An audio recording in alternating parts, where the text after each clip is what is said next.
நல கூட்டு இயக்கத்தின் குறைந்தபட்ச செயல் திட்டம் குறித்த அறிக்கை நவம்பர் மாதம் 2ஆம் தேதி வெளியிடப்படும் என அதன் ஒருங்கிணைப்பாளரும் மதிமுக பொதுச் செயலாளருமான வைகோ தெரிவித்திருக்கிறார்.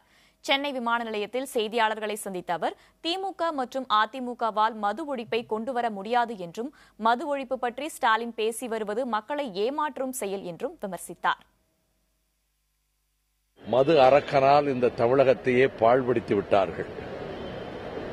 அது மட்டுமல்ல, இப்பொழுது திராவிட முன்னேற்ற கழகத்தில் நாங்கள் ஆட்சிக்கு வந்தால் மதுவை நீக்குவோம் என்று சொல்வது மக்களை ஏமாற்றுகின்ற ஒரு வேலை. அதனால் அதெல்லாம் யாரும் நம்ப மாட்டார்கள். மது ஒழிக்கப்பட வேண்டும் என்பதில் மக்களும் மிகுந்த ஆர்வத்தோடு இருக்கிறார்கள். மக்கள் நல கூட்டு இயக்கம் அதை நாங்கள் பிரதானமாக முன்வைப்போம்.